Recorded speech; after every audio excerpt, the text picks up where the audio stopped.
शराब नीति मामले में अरविंद केजरीवाल को सीबीआई ने पूछताछ के लिए बुलाया। अब सवाल ये खड़ा होता है कि क्या आने वाले दिनों में सीबीआई दोबारा अरविंद केजरीवाल को पूछताछ के लिए बुलाएगी, और अगर पूछताछ के लिए बुलाया जाता है तो क्या आम आदमी पार्टी की चुनावी रणनीति पर इससे कोई फर्क पड़ेगा। इन्हीं सवालों के जवाब ढूंढने की कोशिश हम कर रहे हैं और इसका जवाब चुनाव आज तक के जरिए हम आपको देने जा रहे हैं। इस वक्त हम आम आदमी पार्टी दफ्तर पर मौजूद हैं, जहां पर पिछले दिनों अरविंद केजरीवाल पहुंचे थे जब आम आदमी पार्टी को राष्ट्रीय पार्टी का दर्जा मिला था। लेकिन सबसे बड़ी बात यह है कि आम आदमी पार्टी ने आने वाले कई राज्यों में चुनाव लड़ने की तैयारी कर ली है और इसके लिए वो राजस्थान, छत्तीसगढ़ और इसके अलावा तमिलनाडु में भी अभी तक अपने संगठन को बनाकर कई ऐसे राज्य हैं जहां पर उम्मीदवारों का ऐलान भी कर चुकी है। तमिलनाडु उनमें से एक है। जब राजस्थान, छत्तीसगढ़ और मध्य प्रदेश में चुनाव की बारी आएगी तो वहां पर भी आम आदमी पार्टी अपने उम्मीदवारों को मैदान में उतारेगी। लेकिन जाहिर सी बात है कि ये जो पार्टी दफ्तर है, यहीं से तमाम बड़े फैसले लिए जाते हैं और अरविंद केजरीवाल जो कि आम आदमी पार्टी के नंबर 1 के नेता हैं, वो अलग अलग राज्यों में जाएंगे। लेकिन जरूरत आम आदमी पार्टी को हो एक बड़े संगठन को बनाने की, बड़े चेहरों की। उन्हीं में से एक चेहरा मनीष सिसोदिया भी हैं। यहाँ पे आप देखिए ये पोस्टर, किस तरह से आम आदमी पार्टी मनीष सिसोदिया को मिस कर रही है, उन्हें याद कर रही है। इसकी वजह ये भी है कि जब चुनाव होते हैं तो अरविंद केजरीवाल के अलावा मनीष सिसोदिया भी अहम भूमिका निभाते हैं, क्योंकि वहां पे अंदरूनी संगठन बनाना हो, चाहे आम आदमी पार्टी के अलग अलग राज्यों में जाकर उम्मीदवारों के साथ प्रचार करना हो, मनीष सिसोदिया कहीं ना कहीं दिल्ली के एक बड़े मॉडल को साथ में लेकर उन राज्यों में जाते थे।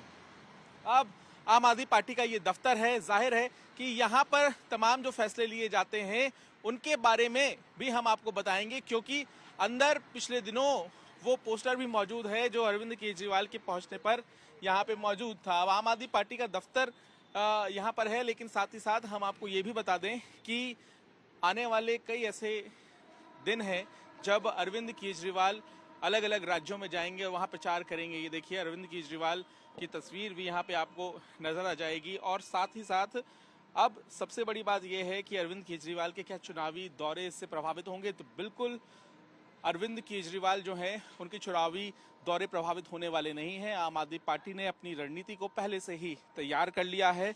और साथ ही साथ क्या सीबीआई आगे पूछताछ के लिए बुला सकती है।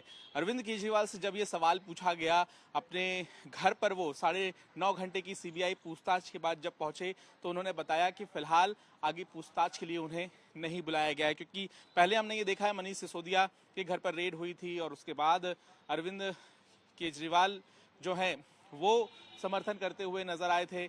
मनीष सिसोदिया के घर पर रेड हुई तो उसके बाद मनीष सिसोदिया को पूछताछ के लिए भी बुलाया। तो ऐसा उम्मीद जताई जा रही है या आशंका है कि अरविंद केजरीवाल को भी आगे पूछताछ के लिए बुलाया जा सकता है। और बड़ी बात यह है कि कल जब अरविंद केजरीवाल सीबीआई अधिकारियों के साथ बैठे हुए थे, उनकी पूछताछ चल रही थी, उस वक्त गोपाल राय, भगवंत मान के साथ आम आदमी पार्टी के तमाम बड़े नेता, जिनमें पंकज गुप्ता भी हैं जो राष्ट्रीय सचिव हैं, जो आने वाले दिनों में जो चुनाव होते हैं उनकी रणनीति पर काफी अहम भूमिका निभाते हैं, उनके साथ चर्चा कर रहे थे। तो जाहिर है एक आंदोलन का रूप देने की आम आदमी पार्टी की कोशिश है। पहला आंदोलन होगा कि अरविंद केजरीवाल देश को नंबर 1 बनाना चाहते हैं दुनिया में।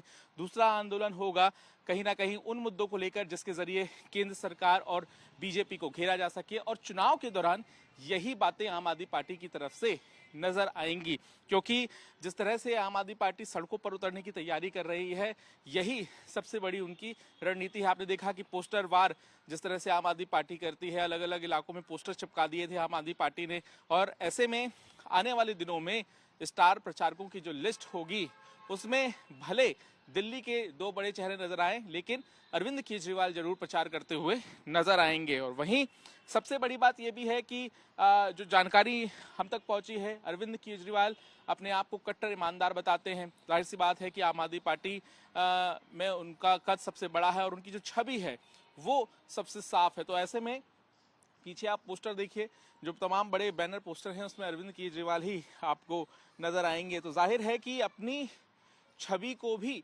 बरकरार रखने की चुनौती आम आदमी पार्टी के सामने होगी। और यही वजह थी, आपको याद होगा पिछले दिनों आम आदमी पार्टी ने पूरी दिल्ली में एक सिग्नेचर कैंपेन चलाया था, घर घर जाकर चिट्ठी बांटी थी कि मनीष सिसोदिया, अरविंद केजरीवाल की जो सबसे नजदीकी थे, साथ ही सत्येंद्र जैन जो कि नंबर 3 के नेता थे, स्वास्थ्य मंत्री थे वो, और मोहल्ला क्लिनिक जो है उसका कहीं ना कहीं श्रेय हमेशा दिया जाता है अरविंद केजरीवाल की तरफ से। तो ऐसे में एक चिट्ठी लिखी गई प्रधानमंत्री के नाम, जो घर घर बांटी गई, हस्ताक्षर करवाए गए, और ये 10 लाख चिट्ठियां जो है वो यहाँ पर इकट्ठी की गई पार्टी दफ्तर में, और उसके बाद वो प्रधानमंत्री को भेजी गई। तो ये आने वाले दिनों में उस नुकसान से बचने की भी तैयारी है जो कहीं ना कहीं डेंट करती है, नुकसान पहुंचाती है राजनीतिक तौर पे। और साथ ही हम देखें कि राष्ट्रीय पार्टी का दर्जा बना था तो इस अंदाज में अरविंद केजरीवाल की जो तस्वीर है वो सामने आई थी, जहां पर पीछे तिरंगा लहरा रहा है। आम आदमी पार्टी की भी ये एक राजनीतिक रणनीति आप कह सकते हैं। पूरी दिल्ली में 500 से ज्यादा जगहों पर तिरंगे लगाए गए थे और यहाँ पे राष्ट्रीय पार्टी बनने पर बधाई दी गई थी। जाहिर है कि विपक्ष क्योंकि हमलावर रहेगा दिल्ली का, दिल्ली में विपक्ष भारतीय जनता पार्टी है, और साथ ही साथ कड़ी टक्कर आने वाले दिनों में देखने के लिए मिल सकती है। और साथ ही साथ जो बीजेपी है वो लगातार प्रदर्शन कर रही है, सड़कों पर उतरकर भ्रष्टाचार के मुद्दे पर आम आदमी पार्टी सरकार को घेर रही है।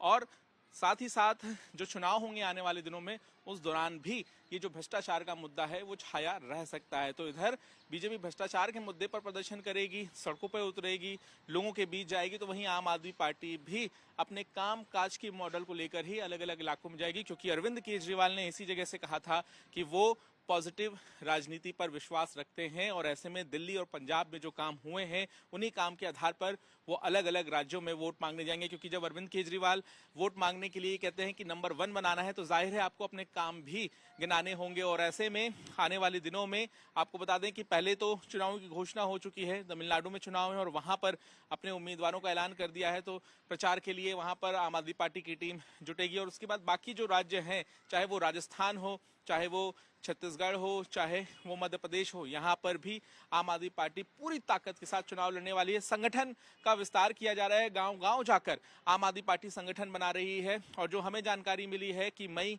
के महीने तक ये संगठन तैयार कर ली जाएंगे, और उसके बाद अरविंद केजरीवाल की एंट्री इन राज्यों में होगी। वो लोगों के बीच जाकर अपने मॉडल के बारे में बताएंगे। तो कहीं ना कहीं आम आदमी पार्टी का जो प्रचार प्रसार का तंत्र है उस पर किसी तरह का ब्रेकर नहीं लगने वाला है। अरविंद केजरीवाल खुद कमान संभालेंगे, और तमाम पंजाब के जो बड़े नेता हैं, चाहे वो मुख्यमंत्री हो, चाहे उनके वो मंत्री हो, और दिल्ली के तमाम बड़े मंत्री और नेता इस प्रचार प्रसार में शामिल होंगे। लेकिन देखना होगा जनता से जुड़ने में भी आम आदमी पार्टी कितना सफल हो पाती है।